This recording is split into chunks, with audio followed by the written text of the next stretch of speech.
ويسر لي أمري واحلل عقدة من لساني يفقهوا قولي سبحانك لا علم لنا إلا ما علمتنا إنك أنت العليم الحكيم رب يسر ولا تعسر وتمم بالخير اللهم رب زدني علما. منزل کی جستجو میں کیوں پھر رہا ہے راہی، منزل کی جستجو میں کیوں پھر رہا ہے راہی، اتنا عظیم بن جا کہ منزل تجھے پکارے. محترم حاضرین، معزز خواتین اسلام، ملت اسلام کے پاسبانوں، نوجوان ساتھیوں اور عزیز بچوں، ہر قسم کی تعریف و توصیف، حمد و ستائش، کبریائی و بڑائی، عظمت و بزرگی اور پاکیزگی صرف اور صرف اللہ وحدہ لا شریک، خالق کائنات، مالک ارض و سما کی لائق اور زیبا ہے، جو تنے تنا ہم سب کا خالق، مالک، رازق اور مدبر ہے، جس کی مشیت اور مرضی سے سارا نظام چل رہا ہے، کائنات کا ذرہ ذرہ جس کی وحدانیت کی گواہی دے رہا ہے. اس نے اپنے پیغام کو عام کرنے کے لیے، اپنی معرفت لوگوں کے درمیان عام کرنے کے لیے بے شمار اور لا تعالیٰ انبیاء کرام کو اس دنیا کے اندر بھیجا. اخیر میں سید المرسلین، امام الانبیاء، خاتم النبیین محمد عربی صلی اللہ علیہ وسلم کو آخری رسول، آخری پیغمبر اور آخری ہادی و رہنما بنا کر اس دنیا کے اندر مبعوث فرمایا. نبی آخر الزمان محمد عربی صلی اللہ علیہ وسلم نے اللہ کا پیغام بھی لوگوں کو پہنچایا اور اللہ کی طرف سے ملے ہوئے احکام پر خود عمل پیرا ہو کر قیامت تک آنے والے لوگوں کے لیے اپنی زندگی کو بطور نمونہ چھوڑ دیا ہے. تمام انبیاء کرام پر درود و سلام و بالخصوص آخری نبی محمد عربی صلی اللہ علیہ وسلم پر لاکھوں کروڑوں درود و سلام نازل ہوں. اللہم صلی وسلم وبارک علی عبدک و رسولک محمد. حاضرین گرامی، جیسا کہ آپ کو معلوم ہوا ہوگا کہ آج کے خطبہ جمعہ کا موضوع ہے سورہ علق کی پہلی آیت، اقرأ باسم ربک الذی خلق. اور اس آیت کے سننے کے ساتھ ہی ہمارے دل، دماغ اور ذہن میں علم، تعلیم، تعلم، پڑھنا، لکھنا، سیکھنا اور سکھانا، یہی الفاظ گھومتے رہتے ہیں اور یہی آج کا موضوع بھی ہے. یاد رکھیں، علم انسان کو سنوارتا ہے، علم انسان کو زینت بخشتا ہے، اور علم خواہ وہ دنیاوی علم ہو یا دینی علم ہو، اس کی اہمیت اور اس کی ضرورت سے کوئی انکار نہیں کر سکتا، کوئی انکار نہیں کر سکتا. خواہ وہ دنیا کا کوئی بھی علم ہو، علوم تو بہت سارے ہیں، فنون بہت سارے ہیں، صنائع بہت سارے ہیں، حرفتیں بہت ساری ہیں، ان تمام میں اگر کوئی بھی لگا ہوا ہو، کسی کا تعلق ہو، تو انشاءاللہ ہر علم انسان کو زیادہ تر فائدہ ہی دیتا ہے. اس کی اہمیت کیا ہے، اس کی ضرورت کیا ہے، اگر اس کو جاننا چاہیں تو دنیا والوں نے بہت سارے طریقے ایجاد کیے ہیں، بہت سارے طریقے اس کو جاننے اور پرکھنے کے ہیں کہ اصل میں علم کی اہمیت کیا ہے، علم کی ضرورت کیا ہے. خواہ وہ دنیاوی علم ہو یا دینی علم ہو، ہر ایک کو پرکھنے، جانچنے کا طریقہ بہت سارا ہے.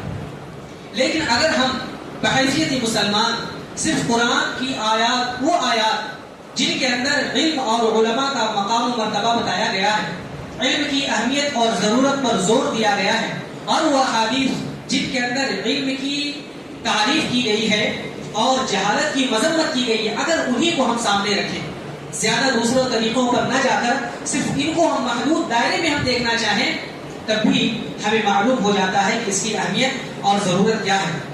اس کی ضرورت اور اس کی اہمیت کے پیش نظر اگر ہم دیکھیں تو علم انسان کو غور و فکر والا بناتا ہے، اور انسان کو ایک علم ایسا ہے کہ انسان کی ہر گھڑی مدد کرتا رہتا ہے اور انسان کو دنیاوی تمام فائدے دیتا ہے. اگر صرف دنیاوی علم ہو تب بھی انسان کو دنیا میں فائدہ دیتا ہے، اس کا مقام و مرتبہ بلند کرتا ہے اور اس کو ایک عظیم مقام تک پہنچا دیتا ہے. اور اگر علم کی اہمیت کو اور دیکھنا چاہیں تو اگر شرعی علم ہو تو انسان کا جہاں دنیا انسان کا عالم بناتا ہے، دنیا بناتا ہے یہ علم، تو اسی طرح سے آخرت بھی سوار دیتا ہے. جہاں دنیا میں کامیاب بناتا ہے وہاں پر آخرت میں بھی کامیابی کی سرٹیفکیٹ دیتا ہے. اگر علم اہمیت کو دیکھنا چاہیں تو شروع میں جو اس موضوع کا ٹاپک ہے، جو موضوع ہے، جو عنوان ہے، اسی کو دیکھ لیں ہم۔ سب سے پہلی وحی جو غار حرا میں اللہ کے نبی صلی اللہ علیہ وسلم کے پاس آئی وہ علم ہی سے متعلق ہے۔ اقرأ بسم ربک الذی خلق خلق الانسان من علق۔ یہ پورا آپ پڑھ جائیے، 5 آیتوں میں اللہ سبحانہ وتعالیٰ نے کئی مرتبہ علم اور سیکھنا، قراءت، انہی چیزوں پر زور دیا ہے اور یہی الفاظ استعمال کیے گئے ہیں۔ اسی طرح سے علم کی اہمیت اگر سمجھنا ہو تو دیکھیں انبیاء کرام علیہ السلام کو جو سب سے بڑی نعمتیں دی جاتی ہیں، جو سب سے بڑا انعام ملتا ہے، وہ کیا ہوتا ہے؟ نبوت ہے۔ وہ کیا ہے؟ رسالت ہے۔ لیکن انبیاء کرام کی دعاؤں کو اللہ سبحانہ وتعالیٰ نے قرآن کریم میں کئی جگہوں پر ذکر کیا ہے، کئی مقامات ہیں، اور کئی انبیاء کرام کی دعاؤں کو اللہ سبحانہ وتعالیٰ نے کئی پاروں میں، کئی سوروں میں درج فرمایا ہے۔ وہ ہمارا موضوع نہیں ہے، لیکن ایک ایسی دعا بھی ہے کہ جس کے اندر اضافے کی خود اللہ رب العالمین نے تلقین کی ہے، اضافے کا حکم دیا ہے۔ اگر آپ دیکھیں دولت، مال، شہرت، اولاد، ان تمام چیزوں کی اضافے کی اگر بات کی جائے تو ایسی چیزیں نہیں سکھلائی گئی، بلکہ جو چیز سکھلائی گئی ہے جس میں اضافے کا حکم دیا گیا ہے، یہ اضافے کے لیے دعا کی تلقین کی گئی ہے، وہ علم میں اضافہ ہے۔ نبی کریم صلی اللہ علیہ وسلم کو اللہ سبحانہ وتعالیٰ نے فرمایا وَقُلْ رَبِّ زِدْنِی عِلْمًا، جیسے سورہ طٰہٰ میں فرمایا، اے نبی آپ اپنے رب سے دعا کیجیے، رب زدنی علما، اے اللہ میرے علم میں اضافہ کر، میرے علم کو اور بڑھا، میرے علم میں بڑھوتری عطا فرما۔ یہی ہم دیکھتے ہیں کہ خطبات میں، دروس میں، علم کی مجالس میں ہر ایک خطیب، ایک مقرر یا ایک عالم اس آیت کو بار بار پڑھتا ہے، کیونکہ نبی کریم صلی اللہ علیہ وسلم کو بھی جو سید الانبیاء ہیں، جو نبیوں کے سردار ہیں، ان کو یہ حکم دیا جا رہا ہے۔ نبوت اور رسالت اتنا بڑا انعام کے باوجود علم میں اضافے کی دعا سکھلائی جا رہی۔ اسی طرح سے ایک نبوت اور رسالت ملنے کے بعد گویا کہ ایک نبی، ایک انسان ایسے مقام پر پہنچ جاتا ہے جس تک نبوت اور رسالت کے بغیر نہیں پہنچا جا سکتا۔ اس کے باوجود نبی کریم صلی اللہ علیہ وسلم کو کیا کہا جا رہا ہے؟ سورہ محمد میں اللہ سبحانہ وتعالیٰ نے فرمایا فَاعْلَمْ أَنَّهُ لَا إِلَهَ إِلَّا اللَّهُ وَاسْتَغْفِرْ لِذَنبِكَ۔ اللہ کے نبی صلی اللہ علیہ وسلم کو کئی احکام دیے گئے، کئی اعمال انجام دینے کی تلقین کی گئی ہے، لیکن یہاں فرمایا گیا اے نبی آپ یہ جان لیجیے، آپ اس چیز کا علم حاصل کر لیجیے کہ اللہ رب العالمین کے علاوہ کوئی معبود برحق نہیں ہے، لا الہ الا اللہ کا علم حاصل کر لیجیے۔ آج ہمارا بھی یہی پیغام ہوتا ہے کہ سب سے پہلے کسی کو اگر کوئی چیز سکھلائی جائے، لا الہ الا اللہ کا مفہوم سکھایا جائے، لا الہ الا اللہ کے شرائط بتائے جائے، توحید کا علم کیسے بلند کیا جائے یہ سکھایا جائے، توحید کا علم اپنے دل میں، معرفت کیسے حاصل کی جائے یہ سکھانا ہے۔ سید القونین ہے، نبی کریم صلی اللہ علیہ وسلم سردار ہیں اور امام الانبیاء ہیں، تمام انبیاء کی امامت کرانے والے ہیں، اس کے باوجود آپ کو یہ بتایا جا رہا ہے لا الہ الا اللہ کا علم حاصل کر رہے ہیں، سبحان اللہ۔ اسی طرح سے آپ آگے بڑھیں تو نبی کریم صلی اللہ علیہ وسلم کی بہت ساری احادیث ہیں، اگر قرآن کریم میں دیکھیں، قرآن کریم کی بھی بہت ساری آیتیں ہیں، لیکن وقت اجازت نہیں دیتا، ورنہ بہت ساری آیتیں ہیں جن میں علم اور علماء کی بات کی گئی۔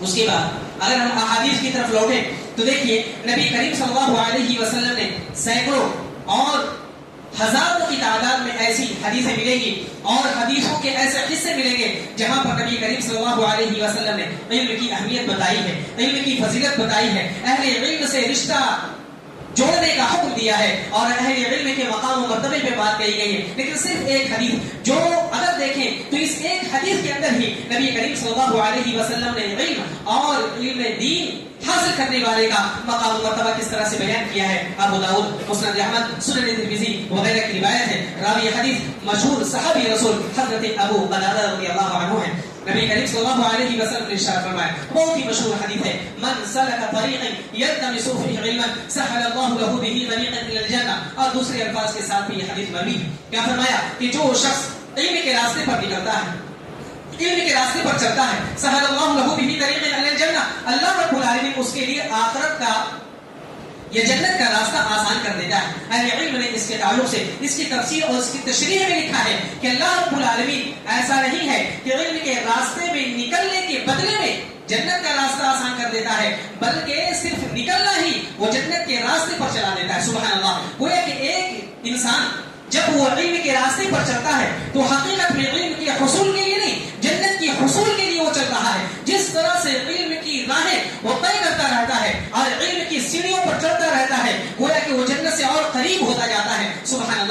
یہ فضیلت ہے. اسی طرح سے آگے اللہ کے نبی صلی اللہ علیہ وسلم نے فرمایا وَإِنَّ الْمَلَائِكَةَ لَتَضَعُ أَجْنِحَتَهَا رِضًا لِطَالِبِ الْعِلْمِ. سبحان اللہ، یہ مقام یہ ملک مقام کس کو مل سکتا ہے؟ فرمایا کہ فرشتے اس طالب علم کے جو طلب میں، علم کی طلب میں، علم کی جستجو میں جو نکلا ہے، فرشتے پر کو بچھا دیتے ہیں. سبحان اللہ، عظیم مخلوق جس کے بارے میں کہا گیا لا یعصون اللہ ما امرهم ویفعلون ما یؤمرون. ایسا مقام، ایسا مرتبہ کہ ایسی مخلوق جس کو اللہ رب العالمین جو کہنے کا حکم دیتا ہے وہی کرتی ہے وہ مخلوق. ایسے فرشتے جو اللہ کی نافرمانی نہیں کرتے، وہ اپنے پروں کو بچھا رہے ہیں علم دین کے حصول کرنے والوں کے لیے، علم دین حاصل کرنے والوں کے لیے. لَتَضَعُ أَجْنِحَتَهَا رضا لطالب علم، طالب علم سے رضامندی کا دی گئی. اگر اسی حدیث کو اور آگے دیکھیں تو اللہ کے نبی صلی اللہ علیہ وسلم نے فرمایا کہ زمین و آسمان کے درمیان جو بھی چیزیں ہیں سب اس طالب علم کے لیے دعائیں مغفرت کرتی رہتی ہیں. سبحان اللہ،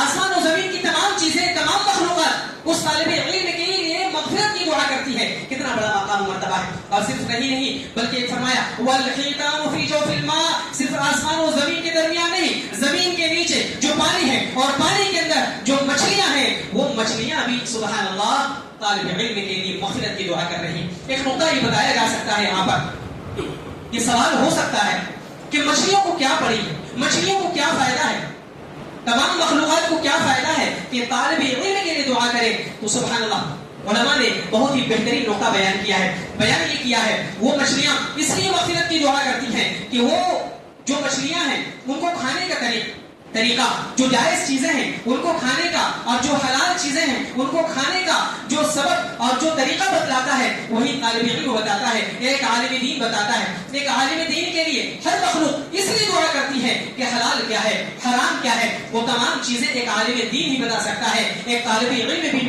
ہی بتا سکتا ہے، قرآن و حدیث کا علم حاصل کرنے والا ہی بتا سکتا ہے. لہٰذا اسی لیے اللہ کے نبی صلی اللہ علیہ وسلم نے اس میں فرمایا کہ سمندر کے اندر، پانی کے اندر مچھلیاں اس کے لیے مغفرت کی دعا کرتی رہتی ہیں. اور آگے بڑھے وَفَضْلُ الْعَالِمِ عَلَى الْعَابِدِ كَفَضْلِ الْقَمَرِ لَيْلَةَ الْبَدْرِ عَلَى سَائِرِ الْكَوَاكِبِ. سبحان اللہ، ابھی 4 دن پہلے اگر نظر آسمان پر گئی ہوگی ہماری تو ہم نے دیکھا ہوگا کہ کس طرح سے 14ویں کا چاند کس طرح سے جگمگا رہا تھا. جتنے ستارے تھے سب مدھم پڑ گئے تھے اور چاند کی روشنی نے سب کو اپنے فریم میں لے لیا تھا اور اپنی طرف کھینچ لیا تھا. ہماری نگاہیں یا جو بھی دیکھے آسمان پر ان کی نگاہیں آسمان میں ستاروں کی جانب نہیں بلکہ چاند کی جانب. اسی طرح سے اللہ کے نبی صلی اللہ علیہ وسلم نے فرمایا ایک عابد کے اوپر، عبادت گزار، تہجد گزار، نوافل کا اہتمام کرنے والا، سبحان اللہ سنتوں کا اہتمام کرنے والا جو شخص ہے مسلمان، اور اس کے اوپر فضیلت ایک عالم دین کی فضیلت، ایک عالم دین کی فضیلت جو عمل ہو، گرچہ زیادہ سنتیں نہ پڑھتا ہو، بہت زیادہ تہجد گزار نہ ہو، بہت زیادہ نوافل کا اہتمام نہ کرتا ہو، لیکن ایک مسلمان اور ایک عابد کے اوپر ایسی فضیلت ہے جیسا کہ 14ویں چاند کی فضیلت تمام ستاروں پر. اس لیے آپ بعض علماء کو دیکھیں کہ بہت زیادہ سنتوں کا اہتمام نہیں کرتے، بلکہ یہ اذان کے بعد جو سنتیں ہیں، جو سنت مؤکدات ہیں یا سنت مؤکدات کے علاوہ دوسرے لوگ آئیں گے، پڑھتے جائیں گے 2 رکعت 4 رکعت قرآن کی تلاوت کرتے جائیں گے، لیکن ایک عالم دین بیٹھا رہتا ہے یا پھر اپنے گھر پہ رہتا ہے، اس کی بھی فضیلت ہے، بیٹھا ہوا ہے تب بھی، کیونکہ علم کی جستجو میں. اس لیے اگر آپ باہر آپ گئے ہوئے خصوصاً حرم مکی میں اور حرم مدنی میں تو آپ دیکھیں گے کہ اذان کے بعد 10 منٹ کا وقت ہوتا ہے، اس کے باوجود علماء کیا کرتے ہیں؟ درس دیتے رہتے ہیں، سوالوں کے جواب دیتے رہتے ہیں. کوئی پہلے جانے والا 2 مرتبہ 4 مرتبہ جانے والا سوچ سکتا ہے یہ کیا پڑی ہوئی ہے، اتنی جلدی کیا ہے. ہمارے پاس تو کسی کو ڈسٹرب نہیں کیا جاتا، قرآن کی تلاوت ہوتی ہے یا اسی طرح سے نماز پڑھتے رہتے ہیں، لیکن اتنے سارے لوگ بیٹھے ہوئے ٹائم پاس کر رہے ہیں. وہ ٹائم پاس نہیں، اس فضیلت کو حاصل کرنے کی کوشش ہوتی ہے کہ تمام ستاروں پر یہ 14ویں چاند کا جو مقام و مرتبہ ہے وہ ایک عالم دین کی فضیلت ہے، جو گرچہ ہمیں لگ رہا ہے کہ ٹائم پاس کر رہا ہے لیکن تمام تہجد گزار اور تمام نوافل پڑھنے والوں سے بھی زیادہ اس کا مقام و مرتبہ ہے. وہ اس لیے بھی اگر ایک نقطہ دیکھیں تو اس لیے بھی ایک جو تہجد پڑھ رہا ہے، جو نوافل کا اہتمام کر رہا ہے، 4 رکعت سنت 8 رکعت سنت پڑھ رہا ہے، وہ صرف اپنے کے لیے کر رہا ہے، لیکن وہی 5 منٹ 10 منٹ ایک عالم دین اگر کسی کو درس دے رہا ہے، جتنے لوگ ہیں اس کے ساتھ ساتھ دوسروں کو بھی فائدہ پہنچا رہا ہے. اس لیے اس کو کہا جاتا ہے علم لازم اور اس کو کہا جاتا ہے علم متعدی، دوسروں تک اس کا فیض عام ہوتا ہے. اسی طرح سے لمبی حدیث ہے، اللہ کے نبی صلی اللہ علیہ وسلم نے اس میں فرمایا وَإِنَّ الْعُلَمَاءَ وَرَثَةُ الْأَنْبِيَاءِ، یہ علماء جو ہوتے ہیں جو علم دین حاصل کرتے ہیں وہ انبیاء کے وارث ہوتے ہیں. سبحان اللہ، اتنا بڑا مقام و مرتبہ. اسی لیے حضرت فاطمہ رضی اللہ عنہا نے جب فیلک کے بعد کے سلسلے میں حضرت ابوبکر رضی اللہ عنہ کے پاس حضرت ابوبکر رضی اللہ عنہ کا رخ کیا اور کہا کہ ہمیں اپنے آقا اور اپنے والد کی میراث سے کچھ دیں، تو حضرت ابوبکر رضی اللہ عنہ نے یہ حدیث بیان فرمائی تھی. یہ حدیث فرمائی تھی وَإِنَّ الْأَنْبِيَاءَ لَمْ يُوَرِّثُوا دِينَارًا وَلَا دِرْهَمًا، پراپرٹی، جائیداد، زمین، روپے، پیسے وہ نہیں چھوڑتے، اس کا وارث نہیں بناتے. وَإِنَّ الْأَنْبِيَاءَ وَرَثُوا الْعِلْمَ، اور یہ جو وارث بناتے ہیں یہ علم کا وارث بناتے ہیں، لہذا علماء انبیاء کے وارث ہوں. اسی طرح سے بہت ساری نصوص ہیں، بہت ساری حدیثیں ہیں. اگر ایک ایک کو کھنا لیں، اگر ایک ایک چیز کو دیکھیں تو بات لمبی ہو جائے گی. اور آپ اور آگے دیکھیں، اگر علم کی فضیلت اور علم کا مقام و مرتبہ دیکھیں تو کچھ اقوال جو حکماء نے، جو تجربہ کاروں نے بیان کیا ہے ان کو دیکھیں. دو تین چیزیں دیکھیں. علم کی فضیلت کے لیے اتنا کافی ہے کہ کوئی جاہل سے جاہل شخص خواہ ان پڑھ ہو لیکن وہ جاہل اپنے آپ کو کہلانا پسند نہیں کرتا. جاہل سے جاہل شخص بھی اپنے آپ کو عالم کہلانا پسند کرتا ہے، لہذا جب اسے عالم کہہ دیا جاتا، جانکار کہہ دیا جاتا، سینہ پھول جاتا ہے. یہ مقام و مرتبہ ہے. اسی طرح سے علم کی فضیلت پر آپ دیکھیں کہ علم زیور ہے. بعض حکماء نے کہا ہے کہ وہ علم زیور ہے جو انسان کو خوبصورت بناتا ہے. بعض نے کہا علم ایسی دولت ہے جو خرچ کرنے سے بھی گھٹتا نہیں ہے. علم وہ دولت ہے، خرچ کرنے سے دنیا، مال، دولت، روپے، پیسے اگر خرچ کرے تو ظاہری طور پر وہ ضرور کم ہوتا ہے، لیکن علم وہ سائیکل ہے کہ علم جتنا آپ بانٹتے جائے اتنا اس میں اضافہ ہوتا رہتا ہے. اسی طرح سے بعض حکماء نے کہا ہے کہ علم ایسی دولت ہے اور ایسا مال ہے جس کو چوری نہیں کیا جا سکتا، جو دل کے اندر وہ محفوظ ہوتا ہے. علم ایسی دولت ہے. اور امام ابن قیم رحمہ اللہ کی کتاب آپ دیکھیں تو اس کے اندر حضرت امام ابن قیم رحمہ اللہ جو علامہ ابن تیمیہ رحمہ اللہ کے شاگرد ہیں، انہوں نے مال اور علم کا کمپیئر کیا ہے، 10 چیزوں میں کیا ہے، لیکن اس کا ابھی یہاں پر وقت نہیں ہے. بہرحال یہ چیزیں علم کے تعلق سے دیکھیں بہت زیادہ چیزیں ہیں جو علماء نے بیان کی ہیں علم کے تعلق سے. اسی طرح سے اگر ہم اس سے ہٹ کر دیکھیں یہ جو علم کی اہمیت اور علم کی ضرورت، لیکن علم ہمارے لیے ضرورت، اہمیت سے زیادہ ضرورت کا حامل. علم انسان کو بندہ بناتا ہے، علم انسان کی عبادت ہے. ہمارے علم کی حیثیت کیا ہے؟ بندگی کی حیثیت ہے، ہماری ضرورت ہے، بلکہ روح کی غذا ہے. اور علم سے انسان کو پروان چڑھاتا ہے، ترقی دلاتا ہے. اور اسی طرح سے کائنات کا وہ مشاہدہ کرتا رہتا ہے، گرچہ کہیں جھوپڑی میں ہو، گرچہ کسی کونے میں ہو، کوئی نہیں جانتا، لیکن وہ تمام چیزوں کا علم رکھتا ہے. اسی طرح سے اسی لیے اللہ رب العالمین نے نبی کریم صلی اللہ علیہ وسلم کو مخاطب کرتے کہا قل هل يستوي الذين يعلمون والذين لا يعلمون. اے نبی آپ کہہ دیجئے، یا اے نبی آپ ان کو بتا دیجئے کہ جاننے والے اور نہ جاننے والے یہ برابر نہیں ہو سکتے. علم انسان کو حق و باطل کے درمیان تمیز سکھاتا ہے، علم انسان کو غلط اور صحیح کا فرق بتاتا ہے، غلط اور صحیح کے درمیان امتیاز کرتا ہے، اخلاق سکھاتا ہے، کردار سنوارتا ہے، گفتار سکھاتا ہے. یہ علم کی اہمیت اور ضرورت ہے کہ علم انسان کو مہذب بناتا ہے، علم انسان کو باکردار بناتا ہے، علم انسان کو باحیا بناتا ہے، علم انسان کو خوبصورت بناتا ہے، علم انسان کو مزین کر دیتا ہے، سویلائز بناتا ہے. اور کیسا سویلائز اور کس طرح سے مہذب بناتا ہے؟ اگر قرآن کریم کی ایک آیت ہم دیکھیں جو سورہ مائدہ کی آیت نمبر غالباً 6 ہے، اس کے اندر اللہ سبحانہ وتعالیٰ نے ایک مثال دی ہے. قرآن میں کئی مثالیں ہیں اور وہ مثالیں ہمارے لیے سمجھنے کی ہیں. ایک مثال دیکھیں، کتے کی مثال جو نجس جانور ہے. اللہ سبحانہ وتعالیٰ نے کیا کہا؟ وَيَسْأَلُونَكَ مَاذَا أُحِلَّ لَهُمْ قُلْ أُحِلَّ لَكُمُ الطَّيِّبَاتُ وَمَا عَلَّمْتُم مِّنَ الْجَوَارِحِ مُكَلِّبِينَ تُعَلِّمُونَهُنَّ مِمَّا عَلَّمَكُمُ اللَّهُ. اگر اس آیت کی تفسیر دیکھیں تو اللہ سبحانہ وتعالیٰ نے نجس جانور سے مثال دی ہے علم کی اہمیت.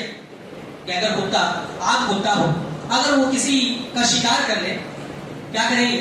کھانا جائز ہے؟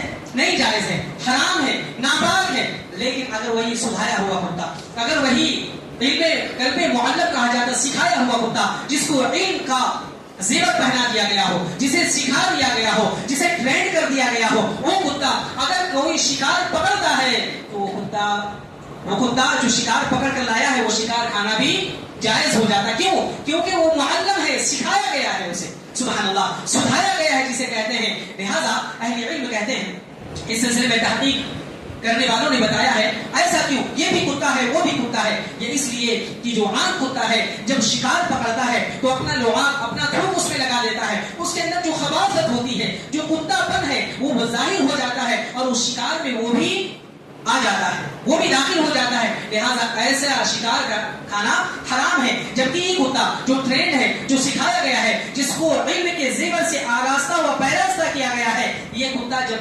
شکار لیتا ہے اور جب شکار کرتا ہے تو وہ سمجھتا ہے اس کے اندر کوئی کتا پن اور خباثت ظاہر نہیں ہوتی، بلکہ اسے معلوم ہوتا ہے کہ یہ شکار جو کیا ہے میں نے، میرے مالک نے مجھے بھیجا ہے، یہ میرا شکار نہیں ہے۔ اس وقت اس کا جو لعاب ہوتا ہے بھوک آتا باہر نہیں آتا۔ سبحان اللہ! یہ دیکھیں علم کے ذریعے سے ایک کتا اپنے مال اور پرائے کے مال میں، اپنے مال اور مالک کے مال میں، اپنے حق اور مالک کے حق میں فرق کر لیتا ہے۔ یہ علم اس بات کو سکھاتا ہے اگر ایک کتا علم کے ذریعے سے فرق کر لیتا ہے تو سوچئے اگر ہم انسانوں کے اندر یہ علم آ جائے اور شرعی علم آ جائے تو ہم کتنا امتیاز والے ہو جائیں گے، کس قدر با اخلاق ہو جائیں گے، کس طرح سے دوسرے کے حقوق کے بارے میں اپنے اندر ایک طرح کی سمجھیے ہم ایک طرح کا امتیاز پیدا کر لیں گے اور کس طرح سے ہم فرق کر سکتے ہیں کہ ہمارے حقوق نہیں ہے کتا جب یہ کر لیتا ہے۔ اسی طرح سے اور بھی بہت ساری مثالیں ہیں جو دی جا سکتی ہیں۔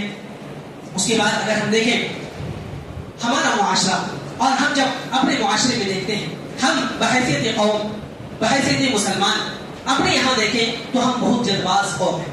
ہمیں کیا چاہیے؟ ہمیں فوراً رزلٹ چاہیے۔ 10 سال ہے ہمارے بچے کا، ہم فوراً سوچتے ہیں کیا کمائے گا، یہ کیا کمائے گا، یہ ہمارا سہارا کب بنے گا۔ 10 سال کی عمر میں ہم کمانے کے لیے لگا دیتے ہیں۔ یہ 10th پاس کرتا ہے فوراً ہم سوچتے ہیں کسی طرح سے ہمارے لیے روزی روٹی کا بندوبست کرے کیونکہ ہم نے اس کے اوپر خرچ کیا ہے۔ ایسے والدین بھی ہیں جو اپنے گھر، اپنی جاب، اپنی پراپرٹی اور اسی طرح اپنے وطن کی قربانی دیتے ہیں، سیکریفائس کرتے ہیں، کیوں؟ اپنی اولاد کی تعلیم و تربیت کے لیے۔ لیکن زیادہ تر مسلمانوں کا حال یہی ہے کہ ان چیزوں سے بینیفٹ سمجھتے ہیں۔ کیا سمجھتے ہیں؟ ہم جو انویسٹ کر رہے ہیں یہ انویسٹ کا فوراً ہمیں رزلٹ ہونا چاہیے، جبکہ معلوم ہونا چاہیے یہ سیکریفائس جو ہوتا ہے، یہ جو قربانی ہم دے رہے ہیں، جو انویسٹمنٹ کر رہے ہیں اولاد کو تعلیم اور تربیت کے میدان میں لگانے کا، علم کے میدان میں ہم جب لگا رہے ہیں تو انشاءاللہ یہ سب سے بیسٹ انویسٹمنٹ ہے جو انشاءاللہ کچھ دنوں کے بعد، ایک لمبے عرصے کے بعد ہمیں دیکھنے کو ملے گا۔ اور اس کے بعد ہم یہ نہیں سمجھیں گے کہ ہم نے جو اولاد کے اوپر خرچ کیا ہے، جو ہم نے قربانی دی ہے، جو سیکریفائس کیا ہے، انشاءاللہ العزیز اس کا نتیجہ، اس کا رزلٹ بہت جلد سامنے آئے گا، دیر صحیح لیکن اچھا رزلٹ آئے گا۔ اسی طرح سے ہم دیکھیں کہ دنیا میں جینے کے 2 طریقے ہیں، ہم بحیثیت مسلمان اگر دیکھیں، ایک تو یہ ہے کہ اپنے لیے ہم گہار لگائیں، اپنے لیے آواز لگائیں، ہم دوسروں کے رحم و کرم پر ہم بننے والا بن جائے، دوسروں سے ہم ریزرویشن کی بھیک مانگے۔ یقیناً اگر ریزرویشن کی بات ہے، ایک دبا کچلا طبقہ ہے تو حکومت کی فکر ہونی چاہیے کہ دبے کچلے قوم کو، دبے کچلے طبقے کو اوپر اٹھایا جائے اور اس کے لیے ریزرویشن کا انتظام کیا جاتا ہے، اس کا سسٹم ہے۔ لیکن ایک دوسرا طریقہ بھی ہے، خود اعتمادی کا طریقہ۔ دوسرا طریقہ ہے جو ہم خود اعتماد، خود مختار بن کر ہم اپنے بلبوتے کچھ کرنے کی کوشش کریں اور اس کچھ کرنے کی کوشش میں ہم اتنا آگے بڑھ جائے کہ ہم یہ سمجھیں کہ ہم دنیا کو مٹھی میں کر لیں، ہم اپنی صلاحیت کی بنیاد پر، اپنی قابلیت کی بنیاد پر ہم ایسا بن جائیں، ہر میدان کو فتح کرنے والا بن جائیں، اتنا پڑھیں، اتنا علم حاصل کریں، اتنی قابلیت ہو جائے، اتنی صلاحیت پیدا کر لیں کہ ہم دوسروں کے پاس جاب لینے کے لیے نہ جائیں، دوسرے کے رحم و کرم پر پلنے والا نہ بنے، بلکہ دوسرے لوگ ہماری قابلیت کے لیے ہمارے پاس آئے، ہماری صلاحیت ایسی ہو، ہماری کوالٹی ایسی ہو کہ لوگ ہمیں خود آفر کریں، ہمارے پاس آئے۔ اسی لیے کہا تھا منزل کی جستجو میں کیوں پھر رہا ہے راہی، منزل کی جستجو میں کیوں پھر رہا ہے راہی، اتنا عظیم بن جا کہ منزل تجھے پکارے۔ اتنی قابلیت اور اتنی صلاحیت ہمیں پیدا کرنے کی ضرورت ہے، ہر میدان فتح کرنے کی ضرورت ہے۔ عصری تعلیم میں جو بھی چیزیں ہیں ہم پڑھ گزریں، ہم جو بھی چیزیں ہیں ہم پڑھنے کی کوشش کریں۔ یہ دیکھیے عصری اور دنیاوی تعلیم کی بات اگر کریں تو جتنا انسان کم پڑھے گا، اپرچونیٹیز کم ہوتی جائے گی، مواقع کم ہوں گے، چانسز کم ہوں گے، اور اسی طرح سے جو مواقع ہوتے ہیں وہ کم ہوتے ہیں، اور کمپٹیشن کا ایک لمبا ریل ہوتا ہے۔ جتنا انسان کم پڑھے گا، 10th ہے، ڈگری ہے تو کم ہے، اس سے اوپر آپ جیسا پڑھتے جائیں گے اپرچونیٹیز بڑھتی جائے گی، مواقع اور چانسز زیادہ ہوتے جائیں گے اور کمپٹیشن کم ہوتا جائے گا۔ ہمارا حال کیا ہے؟ ہمارے بچے بہت مشکل سے اسکول پاس کر سکتے. 10th بہت مشکل سے, 10th کے بعد تھک گئے, بہت زیادہ انٹر یا ڈگری نہیں, اگر کالج کی پڑھائی بھی مکمل کر لیں تو پھر یونیورسٹی نہیں پہنچ پاتے. اگر یونیورسٹی پہنچ گئے تو وہاں جانے کے بعد پھر پیچھے آ جاتے ہیں, مکمل نہیں کرتے, کمپلیٹ نہیں کرتے. اگر کمپلیٹ کر بھی لیتے ہیں تو دیگر سے جو کورسز ہیں, دیگر جو امپرومنٹ کے چانسز ہیں وہ گنوا دیتے ہیں, دیگر میدان میں نہیں جاتے. اور جو چیزیں آگے ہیں, پروفیشنل کورسز جن کو کہتے ہیں, ان چیزوں میں ہم آگے نہیں بڑھتے, جس کی وجہ سے آج ہماری یہ غربت ہے, یہ ہمارا حال ہے. بلکہ ہم ایسا بن جائیں, اپنی صلاحیت, بنیاد اور اپنے علم اور علوم اتنا حاصل کر لے, دنیا کی بات ہو یا دین کی بات ہو, کہ ہم اتنا بن جائیں کہ ہم گویا کہ دنیا کو ایک دسترخوان بنا لیں. ایک انسان جب اس کے پاس بہت سارے چانسز ہوتے ہیں, بہت سارے پکوان ہوتے ہیں, جو چاہتا ہے جہاں سے چاہتا ہے کھا لیتا ہے. اگر ہمارے پاس صرف ایک چیز ہو, ایک ڈش ہو, بریانی ہو, کوئی اور سامان نہ ہو, تو ہم بریانی کھا سکتے ہیں. لیکن اگر ہمارے پاس اپرچونیٹی زیادہ ہو, اگر علوم کی بھرمار ہو,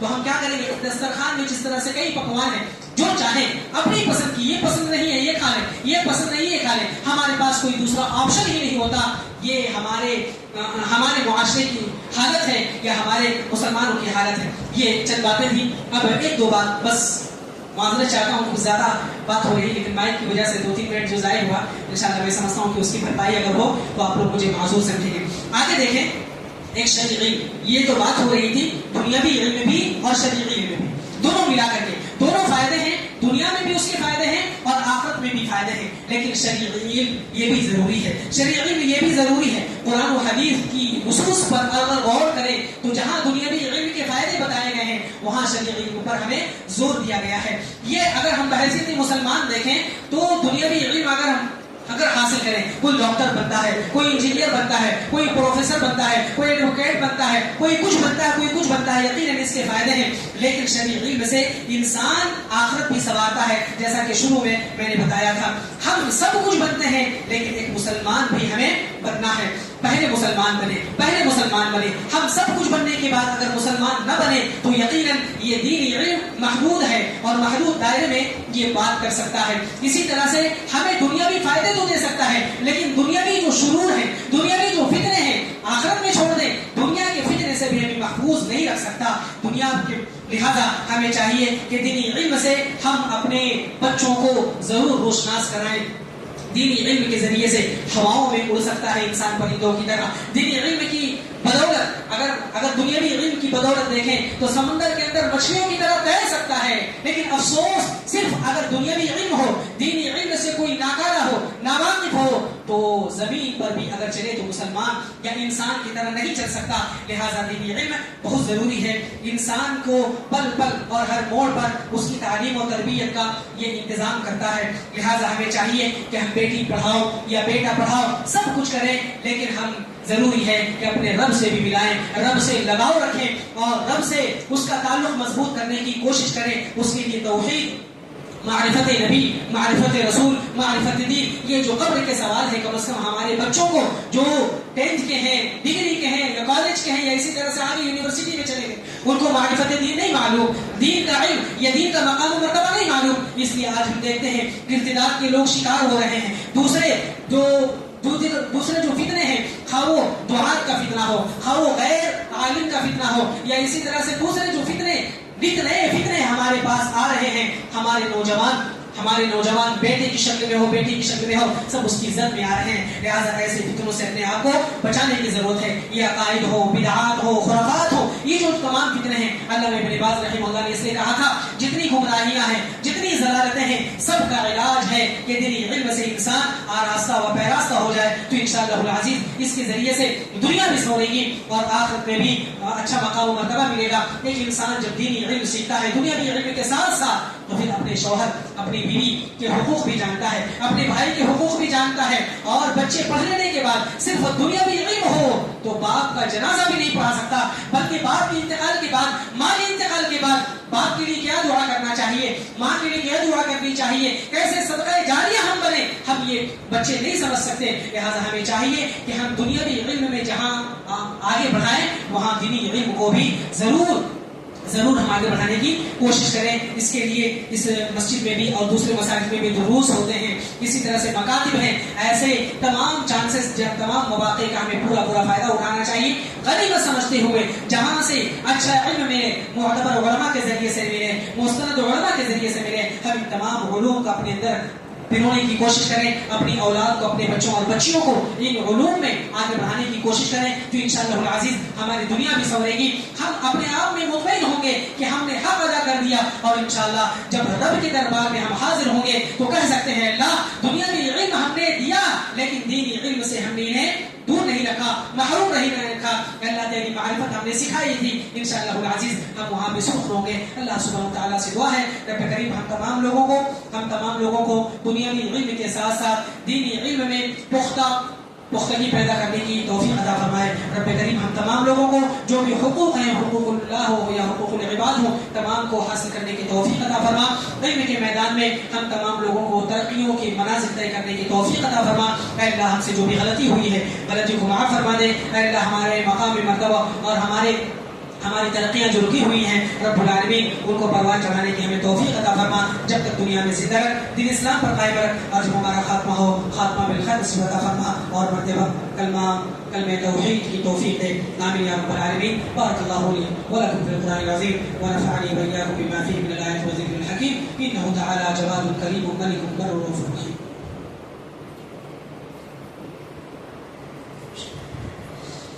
الحمد لله رب العالمين, والصلاة والسلام على رسوله الأمين وعلى آله وصحبه أجمعين ومن تبعهم بإحسان إلى يوم الدين. أما بعد, فأعوذ بالله من الشيطان الرجيم. بسم الله الرحمن الرحيم. إن الله وملائكته يصلون على النبي يا أيها الذين آمنوا صلوا عليه وسلموا تسليما. اللهم صل على محمد وعلى آل محمد كما صليت على إبراهيم وعلى آل إبراهيم إنك حميد مجيد. اللهم بارك على محمد وعلى آل محمد كما باركت على إبراهيم وعلى آل إبراهيم إنك حميد مجيد. عباد الله رحمكم الله, إن الله يأمر بالعدل والإحسان وإيتاء ذي القربى وينهى عن الفحشاء والمنكر والبغي يعظكم لعلكم تذكرون. واذكروا الله يذكركم وادعوه يستجب لكم ولذكر الله تعالى أكبر والله يعلم ما تصنعون.